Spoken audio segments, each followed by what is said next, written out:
یہ ایک سرد صبح تھی۔ آسمان نیلا تھا اور سورج کی روشنی ہر جگہ پھیلی ہوئی تھی۔ ہمیشہ کی طرح آج ایک معصوم اور بے قصور کو اپنے بھائی کے لیے سزا بھگتنی تھی۔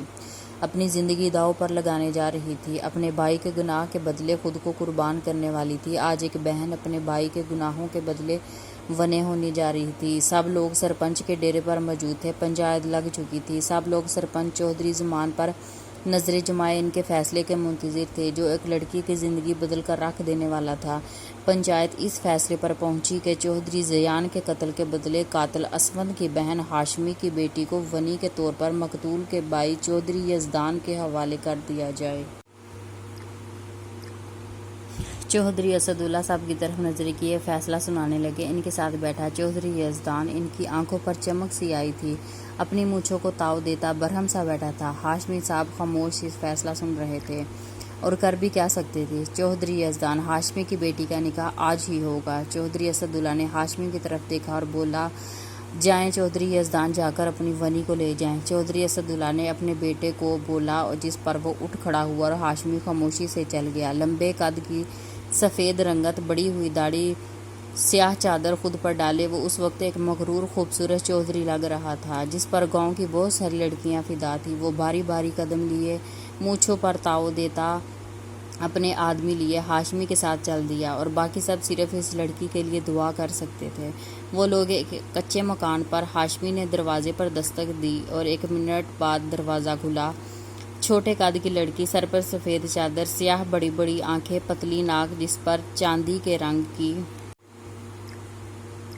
چھوٹی سی نت پہنے، جو اس کی خوبصورتی کو مزید پرکشش بنا رہی تھی۔ گلانی لب، دودھیانی رنگت، دیکھنے میں بے حد ہی خوبصورت تھی۔ چودھری یزدان کی نظریں اس پر گئی اور اس کی چاندی رنگت کی نت پر نظر ٹھہر گئی۔ ہاشمی صاحب اندر بڑھے اور چودھری یزدان کو بھی اندر آنے کا بولا۔ ہاشمی صاحب کی آواز سے وہ نظریں اس معصوم حسینہ سے ہٹاتا سائیڈ سے اندر کی طرف بڑھا۔ اپنی بیٹے کی نکاح کی تیاری کرو۔ اندر آتے ہی ہاشمی صاحب سلمیٰ بیگم کو دیکھتے ہوئے بولے، جس پر ان کا چلتا ہاتھ رک گیا، میں کسی سے اپنی بیٹی کی نکاح نہیں کروں گی۔ سلمیٰ بیگم فوراً اسے کہنے لگی۔ پیچھے کھڑی زرگل اپنے باپ کی طرف اداس نظروں سے دیکھنے لگی۔ تمہارے بیٹے کی سزا تمہاری بیٹی کو ہی بھگتنی پڑے گی۔ سرپنچ کا فیصلہ ہے اور میں کچھ نہیں کر سکتا۔ بیٹی کھو دو یا قربان کر دو۔ ہاشمی صاحب سلمیٰ بیگم کو دیکھتے ہوئے غصے سے کہنے لگے۔ سلمیٰ بیگم ہاشمی صاحب کو دیکھنے لگی۔ آپ میں ذرا رحم نہیں ہے، میری معصوم بچی کو قربان کر رہے ہیں۔ سلمیٰ بیگم ہاشمی صاحب کو افسردگی سے دیکھتے ہوئے بولی، جس پر وہ خاموش رہی۔ میں اپنی چیز لے کر جا رہا ہوں۔ ہاشمی یزدان رو لہجے میں کہتا زرگل کی طرف بڑھنے لگا، جس پر سلمیٰ بیگم زرگل کے سامنے آ گئی۔ مجھ پر اور میری بیٹی پر رحم کھائیں چودھری صاحب، یہ ظلم نہ کریں۔ سلمیٰ بیگم بے بسی سے چودھری دلدان کو دیکھتے ہوئے بولی، مگر افسوس وہ ایک بے رحم انسان کے سامنے التجا کر رہی تھی۔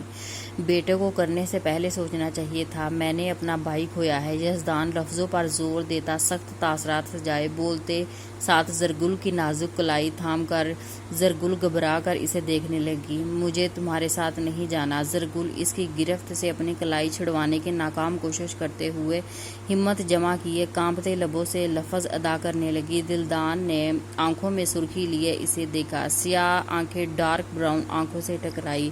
جانا تو ہوگا، ونی ہو گئی ہو۔ یہ کہتے ساتھ اس کی کلائی پر گرفت مضبوط ہو گئی۔ گھر سے باہر کی طرف بڑھ گیا۔ مت لے کر جاؤ میری بچی کو، رحم کھا لو۔ سلمیٰ بیگم آنسو بہاتے ہوئے روکنے کی کوشش کرنے لگی، مگر چودھری دلدان نے اسے زبردستی گاڑی کی طرف لے جانے لگا۔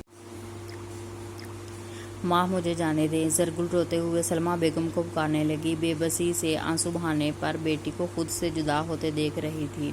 تم بے رحم انسان، ذرا شرم نہیں تمہیں تو خدا پوچھے گا۔